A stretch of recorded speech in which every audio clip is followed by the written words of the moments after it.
Hare Krishna. Hare Krishna, welcome everyone to today's reading of Srimad Bhagavatam. As always, we will start with reciting Srimad Bhagavatam Mahima Stotra of Sanatana Swami.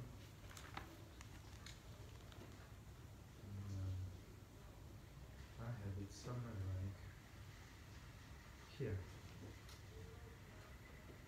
Sarva Shastrabdi Piyusha Sarva Vidaika Satpalam Sarva Siddhanta Ratnadhya Sarva Lokaika Drikprada.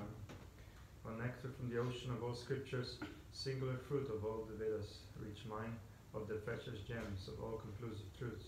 You are the only giver of sight to all of the worlds. Sarva Bhagavata Prana Srimad Bhagavata Prabhu Kalidvanto Ditaditya Shri Krishna Parivartita. O life air of all the Supreme Lord's devotees, O Master Srimad Bhagavatam, you are the sun risen in the darkness of Kali. You are the exact image of Shri Krishna. Paramananda Patnaya Prema Vakshaksharayate Sarvanda Sarvasya Shri Krishnaya Namostume. I bow down to you who are supremely blissful to read. Your every syllable pours down a flood of prema. You can always be served by everyone. You are Shri Krishna himself. Madhika Bandho Matsangim Mad Guru Mat Mahadana Mad Nishtaraka Mat Bhagya Madanandana Mostute.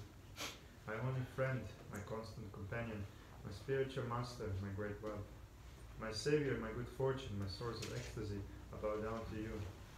Sadhu Sadhu Tadayim Matini Chochataraka Hanam Chakadachimam Pena Hritkantayos Puram. O bestower of saintliness to the unsaintly, O exalter of the most fallen, please never leave me. Always appear in my heart and my voice with pure love. Om Namo Bhagavate Vasudevaya. Om Namo Bhagavate Vasudevaya. Om Namo Bhagavate Vasudevaya. Om Namo Bhagavate Vasudevaya. Om Namo Bhagavate Vasudevaya.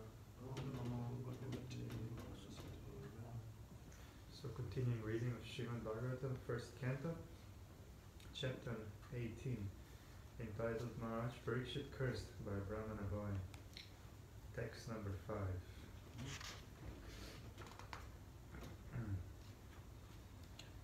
As long as the great, powerful son of Abhimanyu remains the emperor of the world, there is no chance that the personality of Kali will flourish. Purport. As we have already explained, the personality of Kali had entered the jurisdiction of this earth long ago, and he was looking for an opportunity to spread his influence all over the world. But he could not do so satisfactorily due to the presence of Maharaj Parikshit. That is the way of good government. The disturbing elements, like the personality of Kali, will always try to extend their nefarious activities, but it is the duty of the able state to check them by all means.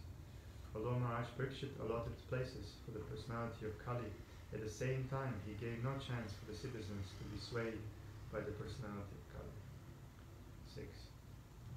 On the very day and moment the personality of Godhead, Lord Shri Krishna, left this earth, the personality of Kali, who promotes all kinds of irreligious activities, came into this world. Purport. The personality of Godhead and his holy name, qualities, etc. are all identical.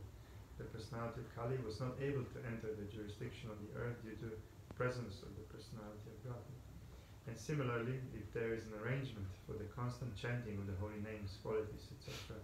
of the Supreme Personality of Godhead, there is no chance at all for the personality of Kali to enter. That is the technique of driving away the personality of Kali from the world. In modernized human society, there are great advancements of material science, and they have invented the radio to distribute sound in the air.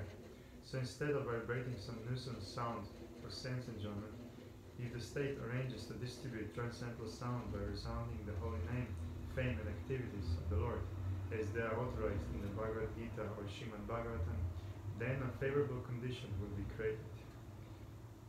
The principles of religion in the world will be re-established, and thus the executive heads, who are so anxious to drive away corruption from the world, will be successful. Nothing is bad if properly used for the service of the Lord. 7. Maharaj Parikshit was a realist, like the bees who only accept the essence of the flower. He knew perfectly well that in this age of Kali, auspicious things produce good effects immediately, whereas inauspicious acts must be actually performed to render effects. So he was never envious of the personality of Kali. Purport. The age of Kali is called the fallen age. In this fallen age, because the living beings are in an awkward position, the Supreme Lord has given some special facilities to them. So by the will of the Lord, a living being does not become a victim of a sinful act until the act is actually performed. In other ages, simply by thinking of performing a sinful act, one used to become a victim of the act. On the contrary, a living being in this age is awarded with the results of pious acts simply by thinking on them. Maharaj Parikshit, being the most learned and experienced king by the grace of the Lord, was not unnecessarily envious of the personality of Kali, because he did not intend to give him any chance to perform any sinful act. He protected his subjects from falling prey to the sinful acts of the age of Kali, and at the same time he gave full facility to the age of Kali by allotting him some particular places. At the end of the Srimad Bhagavatam, it is said that even though all nefarious activities of the personality of Kali are present, there is a great advantage in the age of Kali.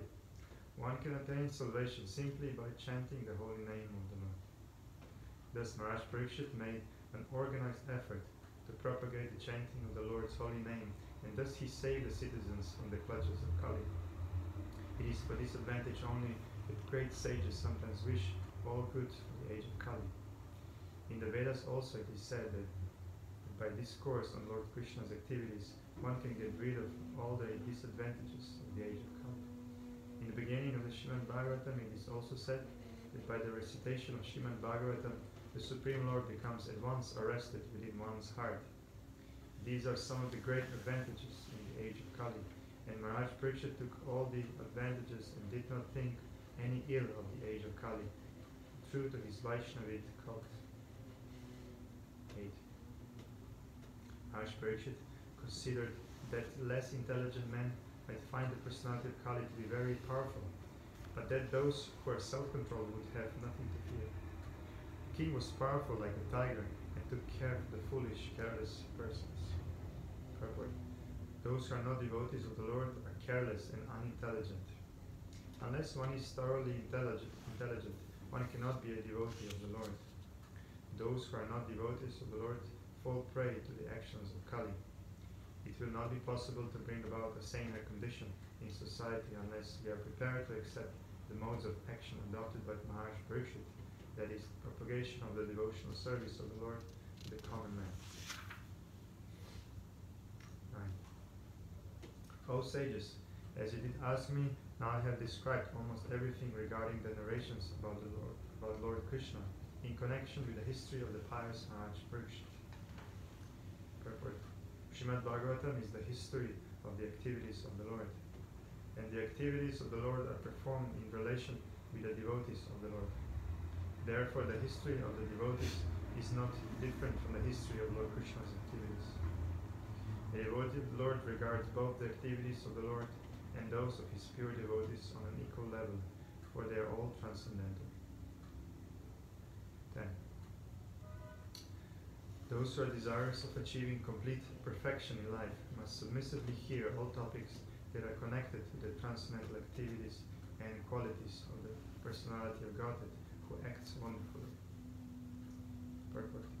The systematic hearing of the transcendental activities, qualities and names of Lord Shri Krishna pushes one towards eternal life. Systematic hearing means knowing him gradually in truth and fact, and this knowing him in truth and fact means attaining eternal life, as stated in the Bhagavad Gita. Such transcendental glorified activities of Lord Shri Krishna are the prescribed remedy for counteracting the process of birth, death, old age, and disease, which are considered to be material awards for the conditioned living being. The culmination of such a perfectional stage of life is the goal of human life and the attainment of transcendental bliss. 11. The good sages said, O grave Sutta Goswami, May you live many years and have eternal fame, for you are speaking very nicely about the activities of Lord Krishna, the personality of Godhead. This is just like nectar for mortal beings like us. Purport. When we hear about the transcendental qualities and activities of the personality of Godhead, we may always remember what has been spoken by the Lord himself in the Bhagavad Gita 4.9. His acts, even when he acts in human society, are all transcendental, for they are all accentuated by the spiritual energy of the Lord, which is distinguished from his material energy. As stated in the Bhagavad Gita, such acts are called divyam. This means that he does not act or take his birth like an ordinary living being under the custody of material energy, nor is his body material or changeable like that of ordinary living beings. And one who understands this fact, either from the Lord or from authorized sources, is not reborn after leaving the present material body. Such an enlightened soul is admitted into the spiritual realm of the Lord and engages in the transcendental loving service of the Lord. Therefore, the more we hear about the transcendental activities of the Lord, as they are stated in the Bhagavad Gita and Srimad Bhagavatam, the more we can know about his transcendental nature and thus make definite progress on the path back to God. 12. We have just begun the performance of this fruitive activity, a sacrificial fire, without certainty of its result due to the many imperfections in our action. Our bodies have become black from the smoke, but we are factually pleased by the nectar of the lotus feet of the personality of God and Govinda, which you are distributing. Purport. The sacrificial fire kindled by the sages of Namasharanya was certainly full of smoke and doubts because of so many flaws. The first flaw is that there is an acute scarcity of expert brahmanas able to carry out such performances successfully in this age of Kali. Any discrepancy in such sacrifices spoils the whole show, and the result is uncertain, like agriculture enterprises. The good result of tilling the paddy field depends on providential rain, and therefore the result is uncertain. Tilling. Tiling, isn't it? Or tilling? Tilling. Tilling.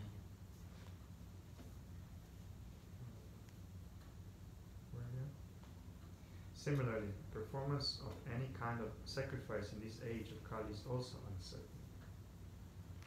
Unscrupulous, greedy brahmanas of the age of Kali induce the innocent public to such uncertain sacrificial shows without disclosing the scriptural injunction that in the age of Kali there is no fruitful sacrificial performance, but the sacrifice of the congregational chanting of the holy name of the Lord. Sutta Goswami was narrating the transcendental activities of the Lord before the congregation of sages, and they were factually perceiving the results of hearing these transcendental activities. One can feel this practically, as one can feel the result of eating food. Spiritual realization acts in that way. The sages of Namasharanya were practically sufferers from the smoke of the sacrificial fire and were doubtful about the result, but by hearing from a realized person like Sutta Goswami, they were fully satisfied. In the Brahma Vaivarta Purana, Vishnu tells Shiva that in the age of Kali, men full of anxieties of various kinds can vainly labor in fruitive activity and philosophical speculations, but when they are engaged in devotional service, the result is sure and certain, and there is no loss of energy. In other words, nothing performed for spiritual realization or for material benefit can be successful without the devotional service to the Lord. Text 13. We can chant together. Sanskrit.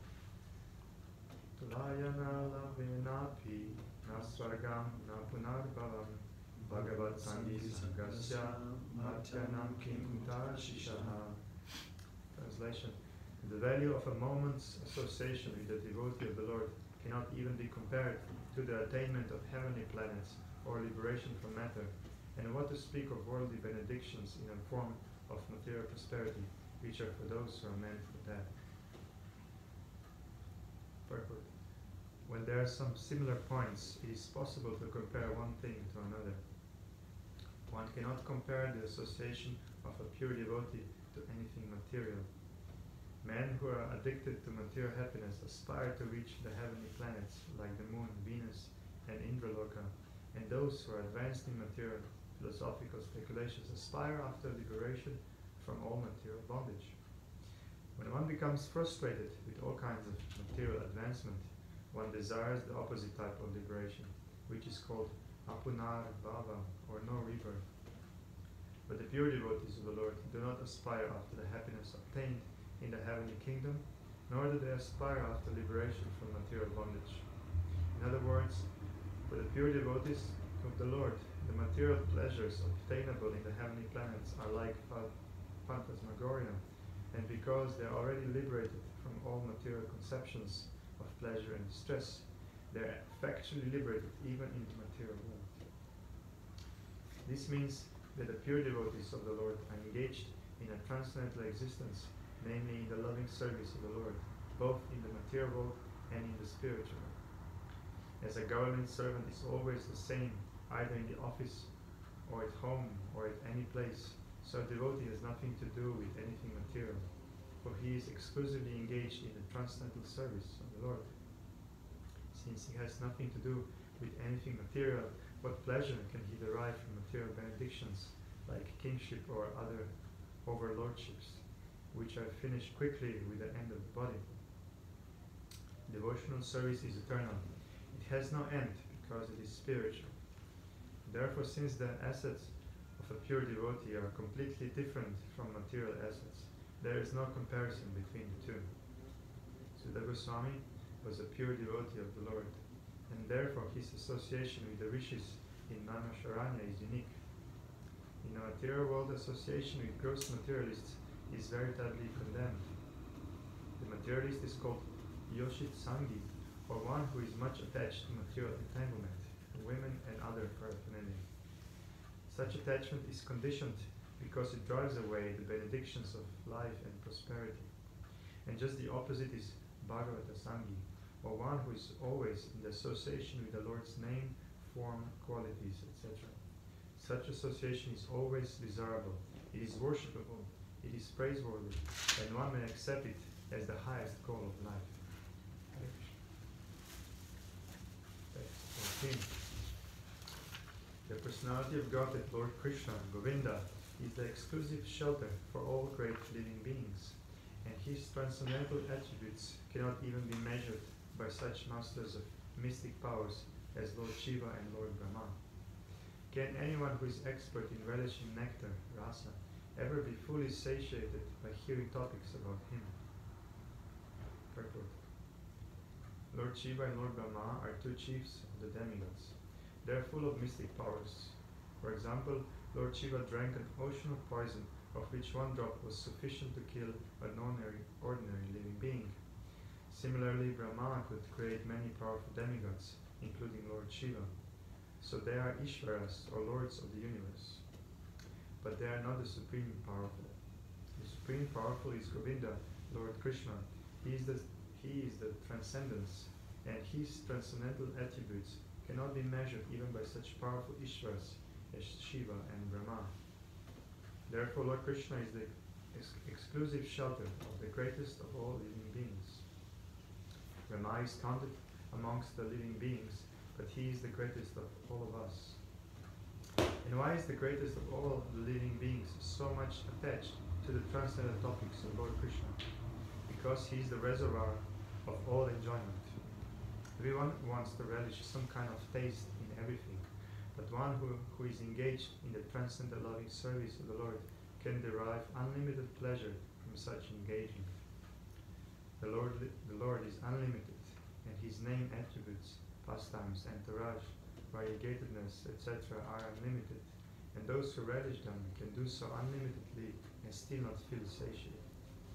This fact is confirmed in the Padma Purana. Ramante yogino nante satyananda chittatmani iti rama padena so param brahma vipidhyate.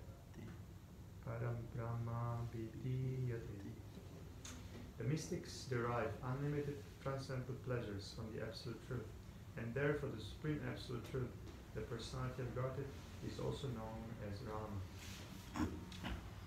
There is no end to such transcendental discourses. In mundane affairs, there is the law of satiation, but in the transcendence, there is no such satiation. Satiation. Satiation. Is it right? Satiation. Is it satiation? Satiation? Satiation? I don't know. I always pronounce it Maybe. satiation. This one. Satiation. Yeah. Satiation. Satiation. You're right. Sorry. Satiation. Depends. UK or Yeah. US.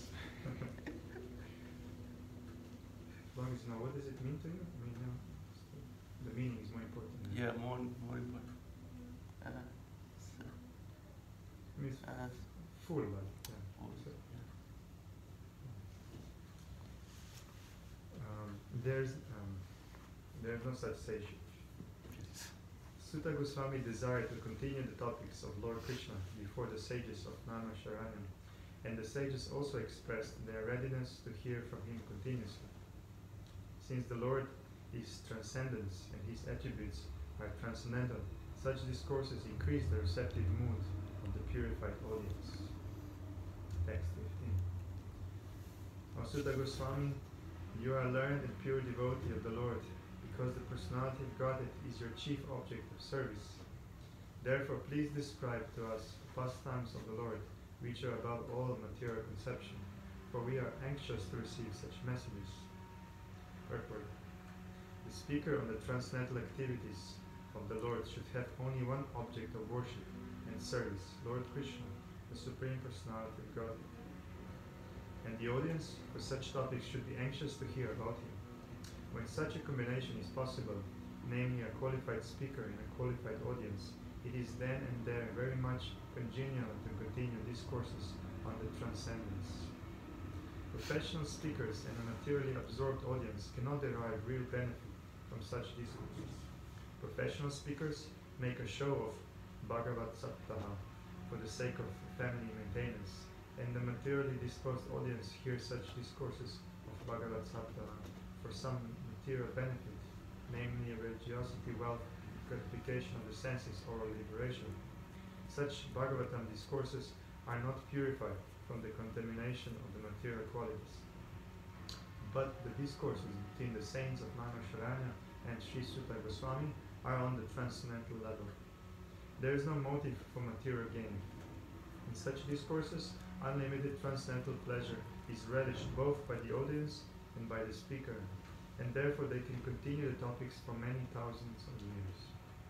Now, Bhagavata Saptahas are held for 7 days only, and after finishing the show, both the audience and the speaker become engaged in material activities as usual. They can do so because the speaker is not Bhagavat Pradhana, and the audience is not Shushrushatan, as explained above. Text 16.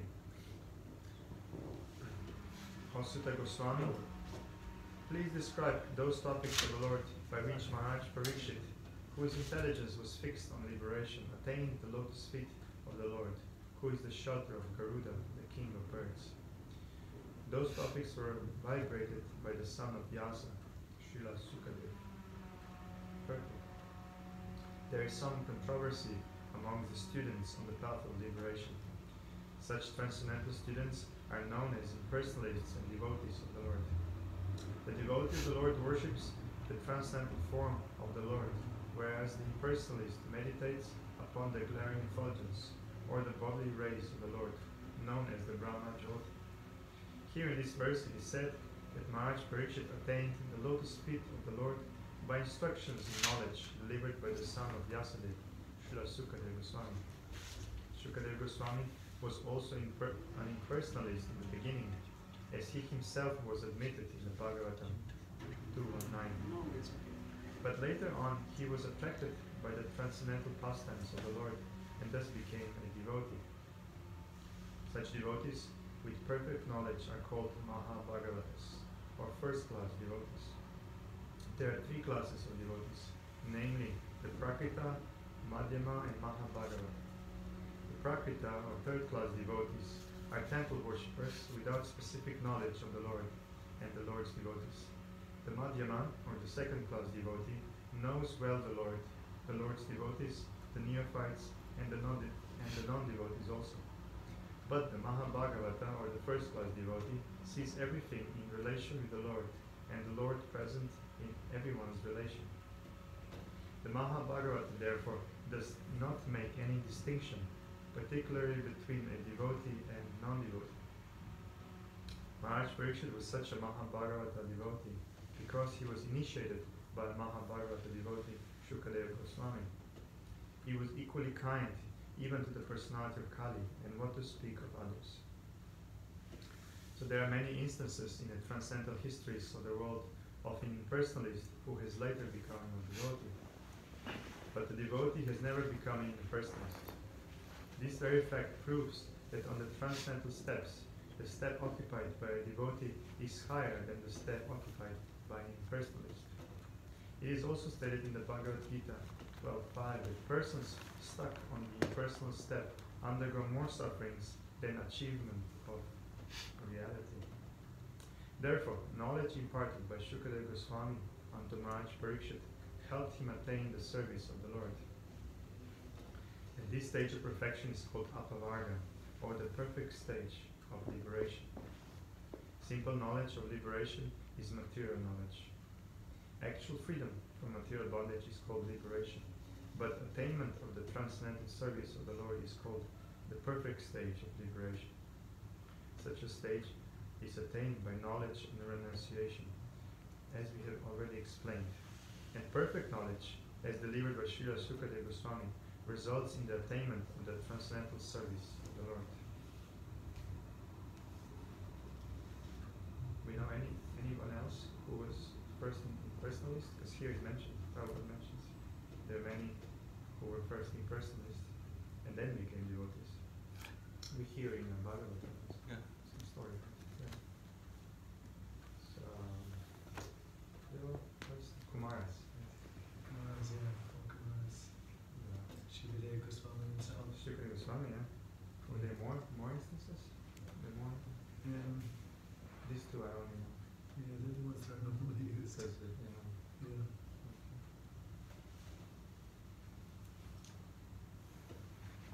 Martha, would you like to read it? Yeah, I can if you like.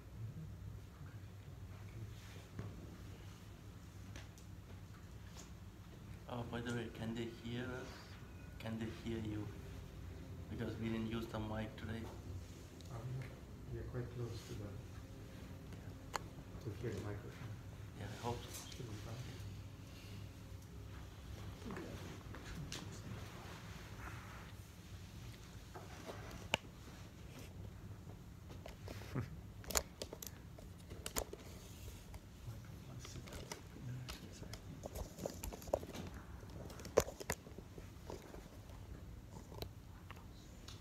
Thus, please narrate to us the narrations of the Unlimited, for they are purifying and supreme. They were spoken to Maharaj Parikshit, and they are very dear to the pure devotees, being full of Bhakti Yoga. Purport. What was spoken to Maharaj Parikshit and what is very dear to the pure devotees is Srimad Bhagavatam. Srimad Bhagavatam is mainly full of the narrations of the activities of the Supreme Unlimited, and therefore it is the science of Bhakti Yoga, or the devotional service of the Lord. Thus it is para, or supreme, because although it is enriched with all knowledge and religion, it is specifically enriched with the devotional service of the Lord. Sri Sutta Goswami said, O God, although we are born in a mixed caste, we are still promoted in birthright, simply by serving and following the great who are advanced in knowledge. Even by conversing with such great souls, one can without delay cleanse oneself of all disqualifications resulting from lower births. Sutta Goswami did not take his birth in a Brahmin family. He was born in a family of mixed caste, or an uncultured low family. But because of higher association, like Shukadeva Goswami and the great rishis of Naimisharanya, certainly the disqualification of inferior birth was washed off. Lord Sri Chaitanya Mahaprabhu followed this principle in pursuance of the Vedic usages, and by his transcendental association, he elevated many lowborn, or those disqualified by birth or action, to the status of devotional service, and established them in the position of acharyas, or authorities. He clearly stated that any man, whatever he may be, whether a Brahmin or a Shudra by birth, or a householder or mendicant in the order of society, if he is conversant with the science of Krishna, he can be accepted as an acharya or guru, spiritual master. Suta Goswami learned the science of Krishna from great rishis and authorities like Shukadev and Vyasadeva, and he was so qualified that even the sages of Naimisharanya eagerly wanted to hear from him the science of Krishna in the form of Srimad Bhagavatam. So he had the double association of great souls by hearing and preaching. Transcendental science, or the science of Krishna, has to be learned from the authorities, and when one preaches the science, he becomes still more qualified. So Suta Goswami had both the advantages, and thus undoubtedly he was completely freed from all disqualifications of low birth and mental agonies. This verse definitely proves that Srila Shukadev Goswami did not refuse to teach Suta Goswami about the transcendental science, nor did the sages of Naimisharanya refuse to hear lessons from him because of his inferior birth. This means that thousands of years ago there was no bar to learning or preaching the transcendental science because of inferior birth. The rigidity of the so-called caste system in Hindu society became prominent within 100 years or so, when the number of Rijabandhus, or disqualified men in the families of higher caste, increased. Lord Sri Chaitanya revived the original Vedic system, and he elevated Thakur Haridas to the position of Namacharya, or the authority in preaching the glories of the holy name of the Lord, although His Holiness Srila Haridas Thakur was pleased to appear in the family of Mohammedans. Such is the power of pure devotees of the Lord. The Ganga water is accepted as pure, and if one can become purified after taking a bath in the waters of the Ganga. But as far as the great devotees of the Lord are concerned, they can purify a degraded soul even by being seen by the lowborn, and what to speak of association.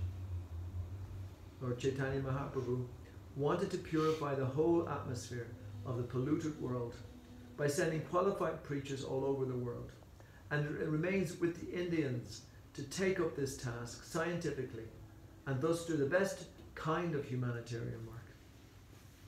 The mental diseases of the present generation are more acute than bodily diseases.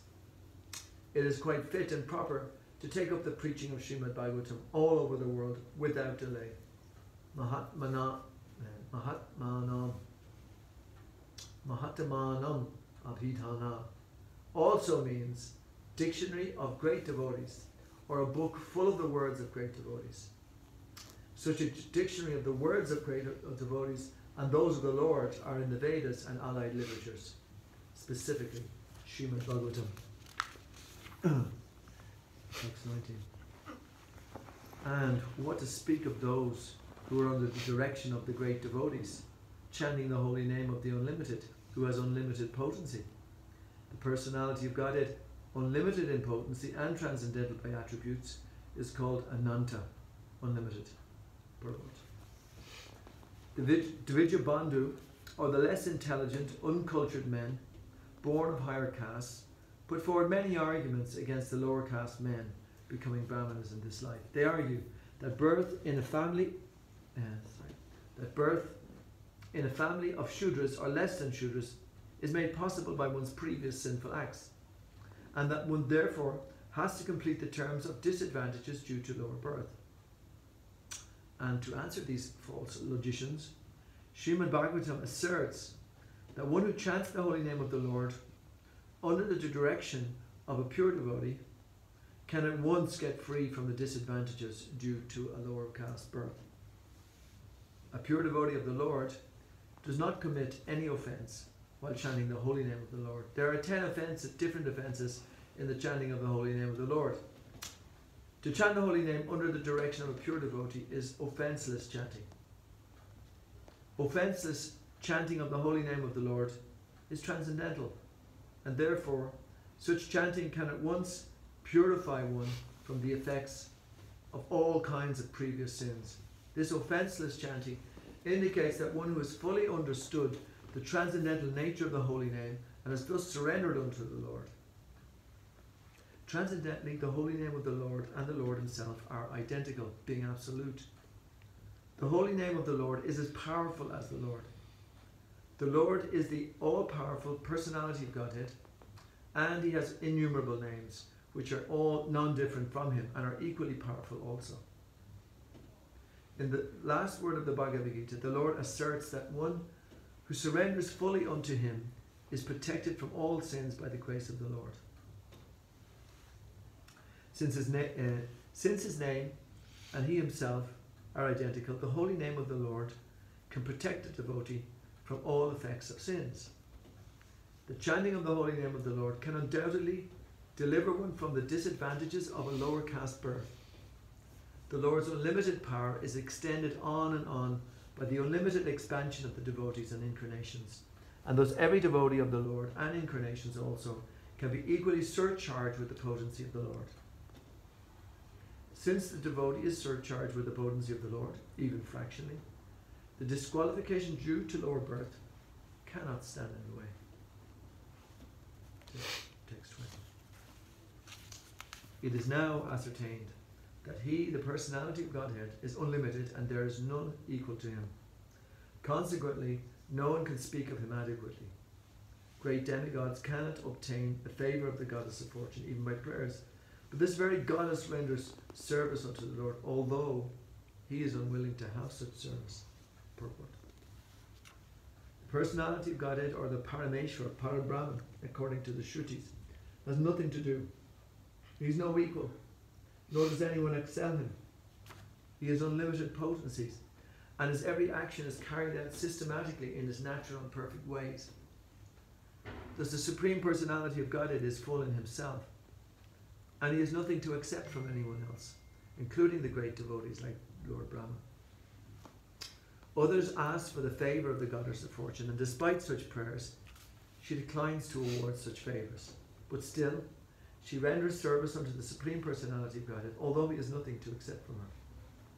The Personality of Godhead in his Garbhodaksha Vishnu feature begets Brahma, the first created person in the material world, from his navel lotus stem, and not in the womb of the goddess of fortune, who is eternally engaged in his service.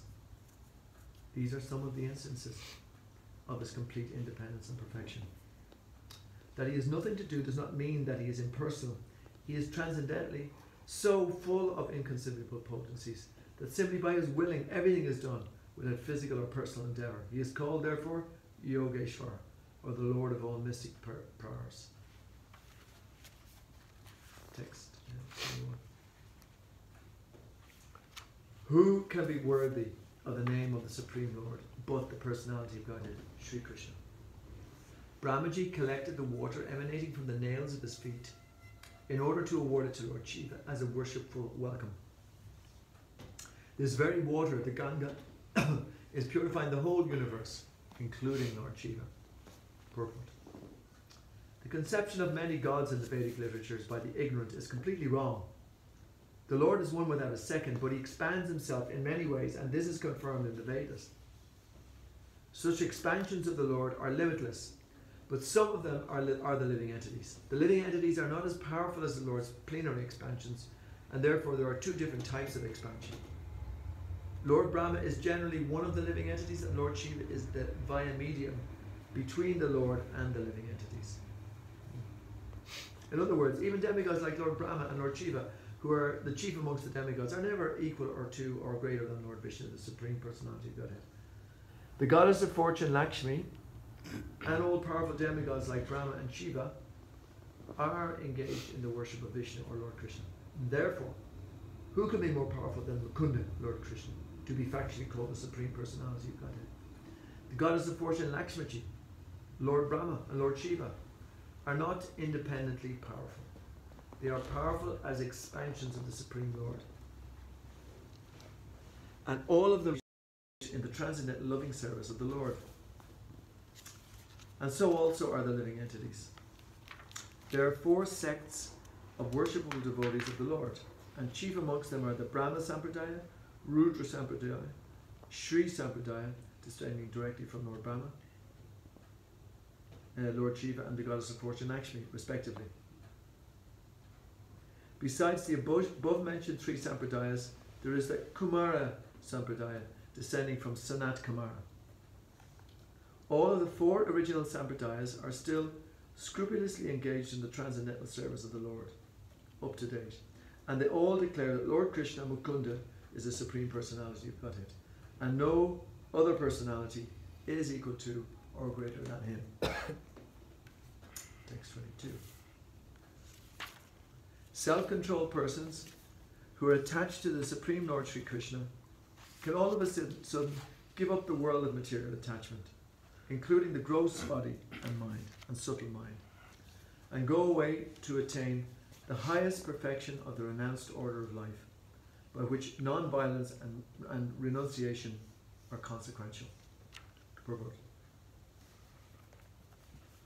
Only the self-controlled can gradually be attached to the Supreme Personality of Godhead. Self-controlled means not indulging in sense enjoyment more than is necessary. And those who are not self-controlled are given over to sense enjoyment. Dry philosophical speculation is a subtle sense enjoyment of the mind. Sense enjoyment leads one to the path of darkness. Those who are self-controlled can make progress on the path of liberation from the conditioned life of material existence. The Vedas therefore enjoin that one should not go on the path of darkness, but should make a progressive march toward the path of life, light, or liberation. Self-control is actually achieved not by artificially stopping the senses from material enjoyment, but by becoming factually attached to the Supreme Lord, by engaging one's unalloyed senses in the transcendental service of the Lord. The senses cannot be forcibly curbed, but they can be given proper engagement. Purified senses, therefore, are always engaged in the transcendental service of the Lord.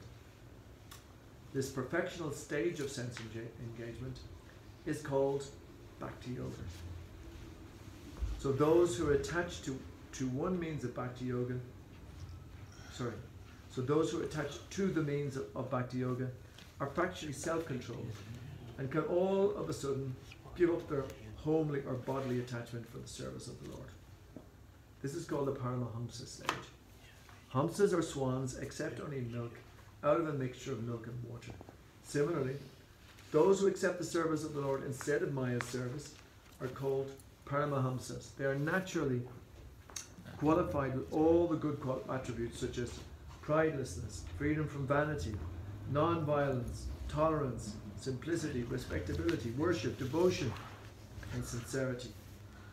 All these godly qualities exist in the devotee of the Lord spontaneously.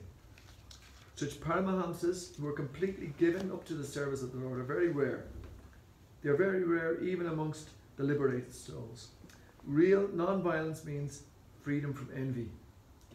In this world, everyone is envious of his fellow being. But a perfect Paramahamsa, being completely given up to the service of the Lord, is perfectly non-envious. He loves every living entity in relation with the Supreme Lord. Real renunciation means perfect dependence on God. Every living being is dependent on someone else because he is so made. Actually, everyone is dependent on the mercy of the Supreme Lord, but when one forgets his relation with the Lord, he becomes dependent on the conditions of material nature. Renunciation means renouncing one's dependence on the conditions of material nature, and thus becoming completely dependent on the mercy of the Lord. Real independence means complete faith in the mercy of the Lord without dependence on the conditions of matter. The Paramahamsa stage is the highest perfectional stage in Bhakti Yoga, the process of devotional service to the Supreme Lord. Text 23. O Rishis, who is powerfully pure as the sun, I shall try to describe to you the transcendental pastimes of vision as far as my knowledge is concerned. As the birds fly in the sky as far as their capacity allows, so do learned scholars, so do learned devotees describe the Lord as far as their realization allows. Supreme absolute truth is unlimited. No living being can know about the unlimited by his limited capacity. The Lord is impersonal, personal, and localized. By his impersonal feature, he is all-pervading Brahman. By his localized feature, he is present in everyone's heart as the Supreme Soul. And by his ultimate personal feature, he is the object of transcendental loving service by his fortunate associates, the pure devotees. The pastimes of the Lord in different features can only be estimated partly by the great learned devotees. So Srila Sutta Goswami has rightly taken his position in describing the pastimes of the Lord as far as he has realized. Factually, only the Lord himself can describe himself, and his learned devotee also can describe him as far as the Lord gives him the power of description. 125. Once upon a time, Maharaj Parikshit, while engaged in hunting in the forest with bow and arrows, became extremely fatigued, hungry and thirsty while following the stags. While searching for a reservoir of water, he entered the hermitage of the well-known Shamika Rishi and saw the sage sitting silently with closed eyes. The Supreme Lord is so kind to his pure devotees that in proper time he calls such devotees up to him and thus creates an auspicious circumstance for the devotee. Maharaj Parikshit was a pure devotee of the Lord, and there was no reason for him to become extremely fatigued, hungry and thirsty, because a devotee of the Lord never becomes perturbed by such bodily demands. But by the desire of the Lord, even such a devotee can become apparently fatigued and thirsty, just to create a situation favourable for his renunciation of worldly activities. One has to give up all attachment for worldly relations before one is able to go back to Godhead. And thus when a devotee is too much absorbed in worldly affairs, the Lord creates a situation to cause indifference. The Supreme Lord never forgets his pure devotee, even though he may be engaged in so-called worldly affairs. Sometimes he creates an awkward situation and the devotee becomes obliged to renounce all worldly affairs. The devotee can understand by the signal of the Lord, but others take it to be unfavourable and frustrating.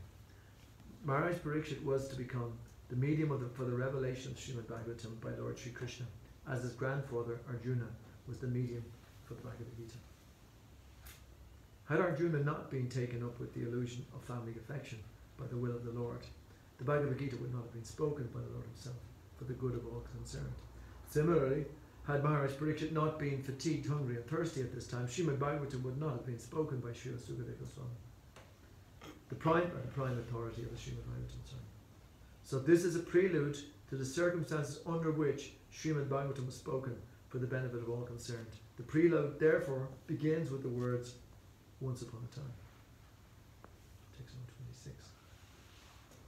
The Muni's sense organs, breath, mind and intelligence were all restrained from material activities, and he was situated in a trance apart from the three: wakefulness, dream and unconsciousness, having achieved transcendental position qualitatively equal with the Supreme Absolute. Purport. It appears that the Muni in whose hermitage the king entered was in yogic trance. The transcendental position is attained by three processes, namely the process of Gyan, the theoretical knowledge of transcendence, process of yoga, or factual realization of trance by manipulation of the physiological and psychological functions of the body, and the most approved process of Bhakti Yoga, or the engagement of the senses in the devotional service of the Lord. In the Bhagavad Gita also we have the information of the gradual development of perception from matter to a living entity. our material mind and body, develop from the living entity, the soul, and being influenced by the three qualities of matter, we forget our real identity. The Jnana process theoretically speculates about the reality of the soul, but Bhakti Yoga factically engages the spirit soul in activities. The perception of matter is transcended to still subtler states of the senses. The senses are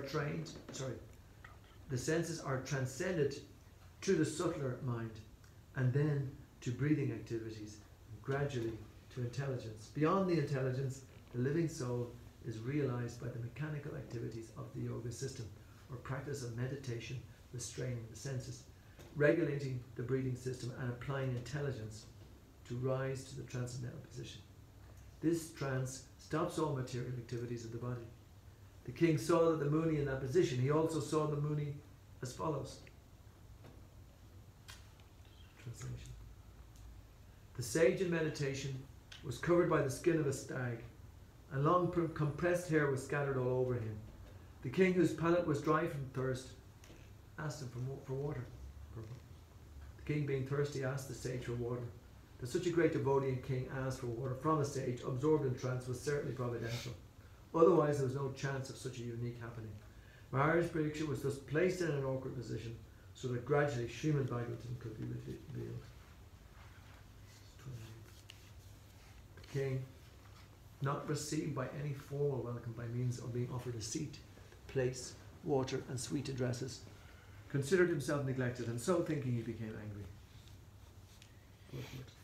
The law of reception in the codes of the Vedic principle states that even if an enemy is received at home, he must be received with all respects. He should not be given a chance to understand that he has come into the house of an enemy. When Lord Krishna, accompanied by Arjuna and Bhima, approached Jarasandha in Magadha, the respectable enemies were given a royal reception by King Jarasandha.